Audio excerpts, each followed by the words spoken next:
Hello and welcome. I am your host of What Are You Reading? What Are You Writing? Author Karen E. Osborne. I have 5 novels out. The latest is Justice for Emerson.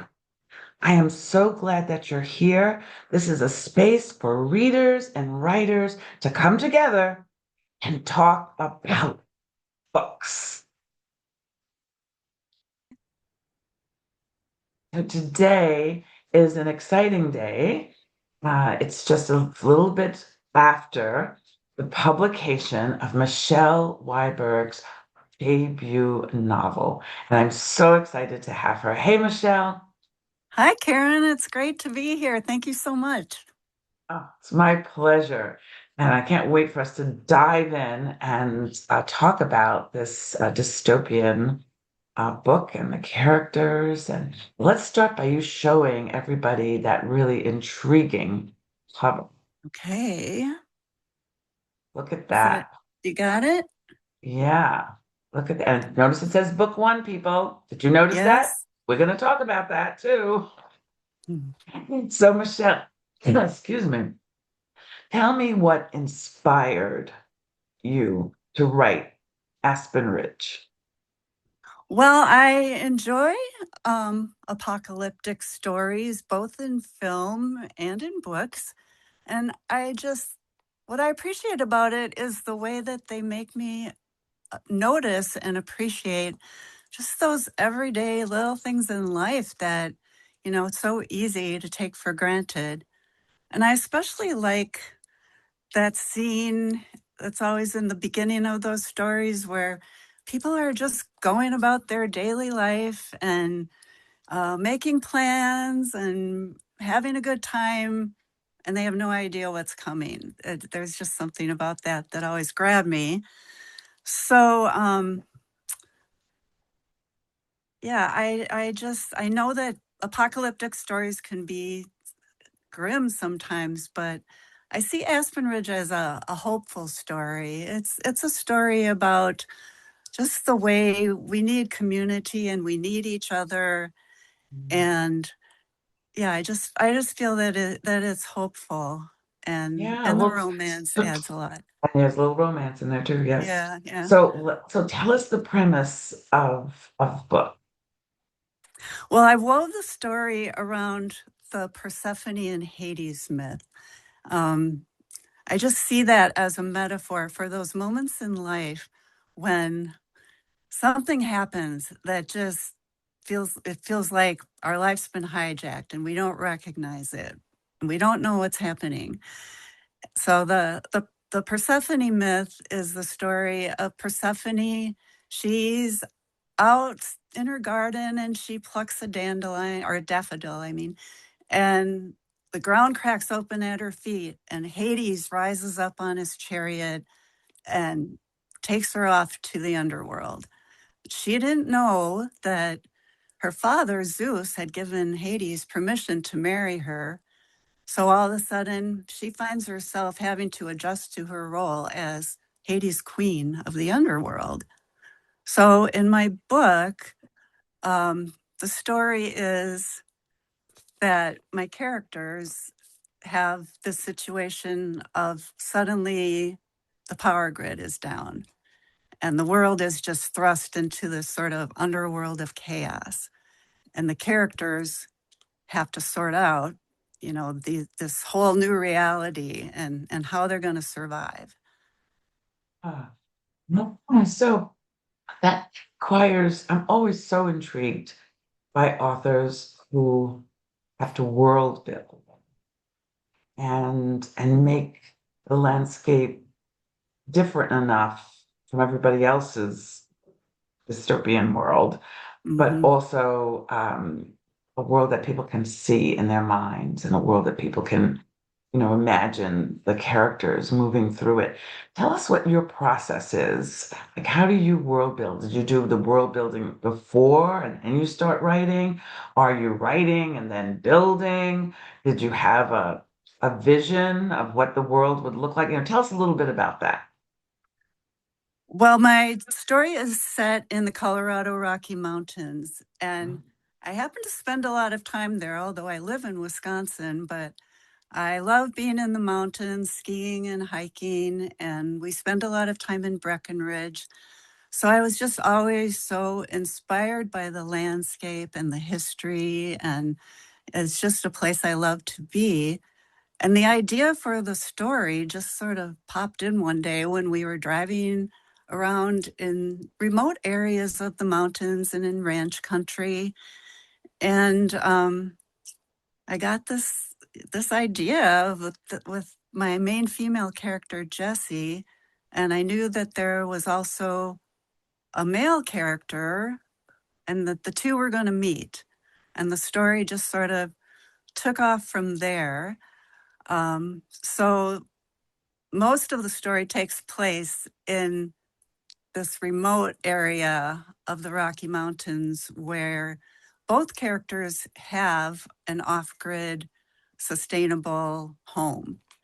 So they're isolated from most of the chaos of the power grid collapse. Everything, it's really bad in the cities, but where they are, they're kind of isolated from it. And just from my time in the mountains, it was important to me to write a lot about the setting. I like books that have a strong sense of place, and I find the mountains so beautiful. So I just really enjoyed, I guess, kind of painting those pictures with words of what it's like to be there. yeah, yeah. So you mentioned Jessie and Shawn. Can you tell us a little bit about your protagonists? Tell us about their character, about anything you want to, share about their background, and what do you really like about them as people? Well, Jessie is a very strong, self reliant young woman. That's something that I like about her. She is really a fun character to write. She's got a lot of personality. She's an artist and kind of a free spirit, quirky person. She had a pretty unusual upbringing. She was homeschooled, raised in a family of academics, and I guess pretty different from her peers, which is something that she's okay with. And she's, like I said, very strong willed. And sometimes she's pretty impulsive, and that can get her into trouble. But I like that she has the self awareness that when she goes too far, she usually, it might take a little while, but she recognizes it and she'll apologize. So So she's I think self-aware. she's self-aware and an optimistic sort of, sees her situation as like the glass is half full rather than half empty. Yeah. My character Shawn is a Navy veteran. He was a Navy corpsman, which is like a medic when they're in combat. So he also has this off grid home kind of near where Jesse's place is. And I see him as sort of the knight in shining armor archetype. He's strong and protective. And sometimes after the two of them meet, that sort of rubs up against Jesse's self reliant nature. She considers him bossy at times, and but yeah, he's a good guy, very Yeah. protective. And so there's a love story in this book. There's all. Right. So why is it called a techno thriller? I don't really know how I I saw that category, and I'm not really sure why. I consider it, post-apocalyptic romance, women's fiction. It's somewhat dystopian, but it's, I mean, this story, I consider it a more hopeful story. Um, the characters, it's more about their relationships and what they're doing to sort of help fix the problems of the world. Yeah. It's so interesting that we as authors don't have control over what the marketplace Right. puts decides what our book is. And it's not easy to get it fixed either. So Yeah. because I was puzzled by that. So that's not how you see the I book, except it's I doing am very well puzzled in as that well. category. It's doing Yeah. super well in that category. So I what to honestly, I'm do? not sure what a techno thriller is, so I don't know, but I you're need number to investigate. 49 out of whatever number there are Yeah, there. So, yeah, I don't know what that's about, honestly. there's so many things as authors that are out of our control. So we can just do our work, right? We just Right, do our right. work, do our I work. am learning S- that. Speaking of that, it says that this is book one. So that implies that there's going to be a sequel or maybe many sequels. So are you working on book two? I am. It's I'm on a revision. Hopefully, it'll be the last revision. I feel like I'm getting close to the end and ready to send it off to an editor for review. So yes, the sequel is coming. That's excellent. Can you give us any little hints? Well, it picks up where AspenRidge leaves off, and there is kind of a change in location partway Mm, through the book. So a lot of the second story, the sequel, takes place at a ranch. And this is a ranch where Shawn had been working prior to the collapse of the grid in the first book. So mm, so he is familiar with all the characters at the ranch, but they're all new to Jessie. mm. Okay. We're intrigued. Do you have a title? My working title is Bison Valley Ranch, kind of keeping the theme of it's the location. So, Yeah, yeah. The location being almost a character yes, in the book. Yes, yes. right. So going through this process of being a debut author, did you learn anything new about yourself? Did you discover anything about, did your writing journey reveal anything new about who you are?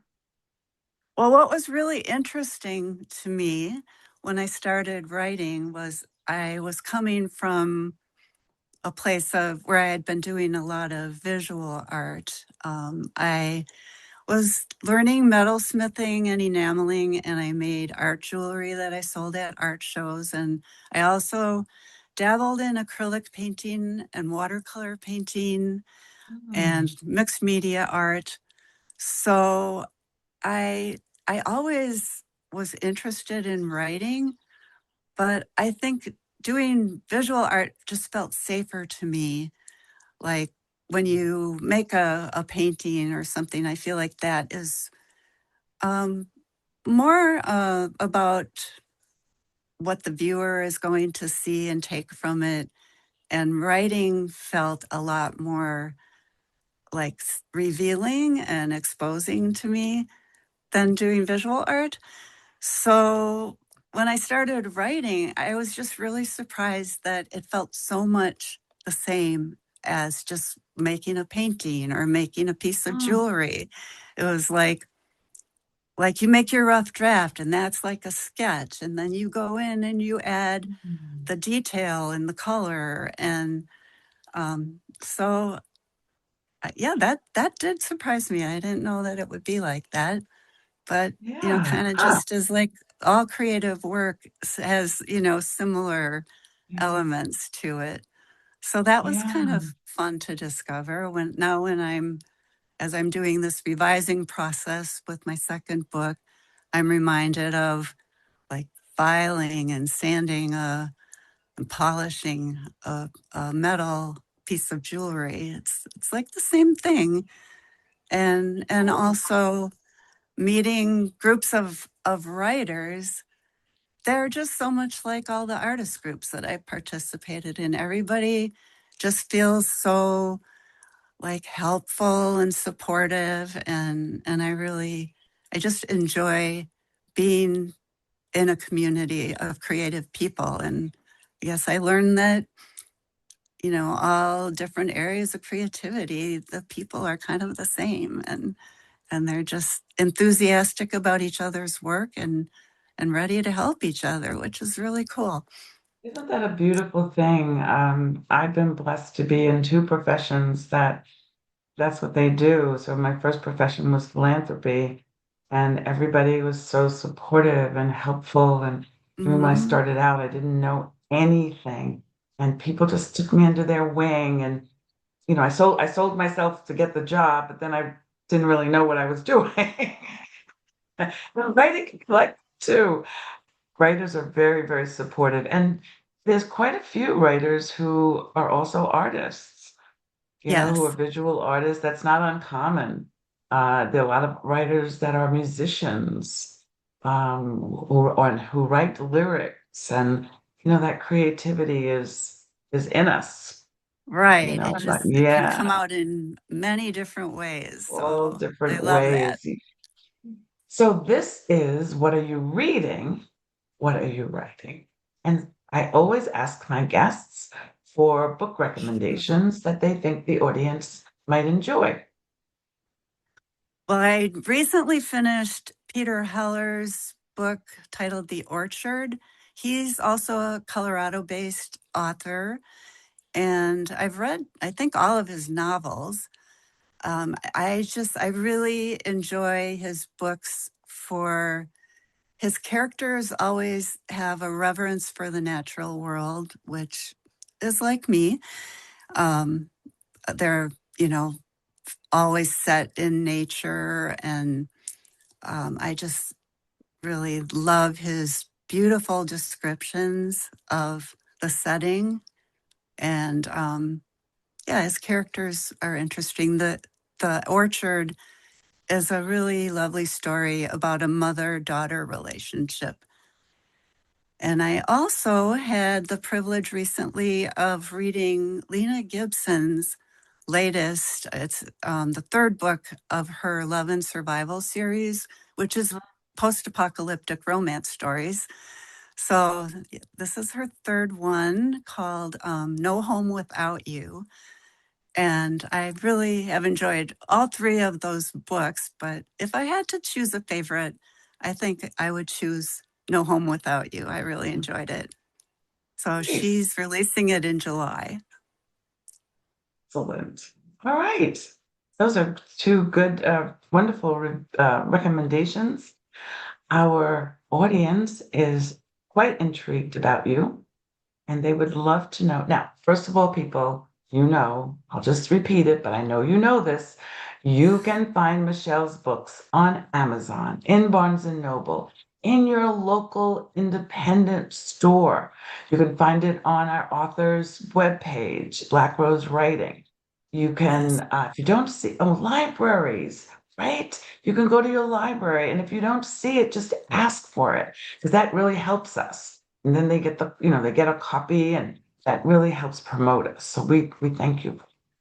But Yes. Michelle, in addition to where they can find your books, how can they find out more about you? Do you have a website? Do you have a social media presence? I do have a website, michellewiberg.com. And if you go to my website, my social media links are there. I also have a blog. So the blog posts will be archived on the website. One of the things I'm doing with my blog is I'm sharing some recipes that are based in the stories, because it's kind of a thing that they're limited to what they have on hand and what's been stored, what they can grow. So I'm sharing recipes that fit within those parameters of, this is food that they would have had access to in my story. So I'm putting those recipes into blog posts as well as some other writing, and maybe some little sneak peeks at book 2 that you can find on my website, and sign up for my mailing list and connect to my social media accounts. I'd love it. Sounds perfect. And would they find some of your art on your website as well? Some of your Um, jewelry? no, I mean, maybe eventually. Okay. Yeah. Well, this has been a delightful conversation, and I thank you so much for joining us. And both Michelle and I thank all of you for watching. Yes. Please go to her website, sign up for her newsletter, um, go to wherever you buy or borrow your books and get a copy of AspenRidge.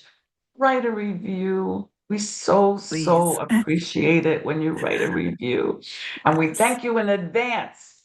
And when you do contact Michelle, please tell her that you met her on What Are You Reading? What Are You Writing?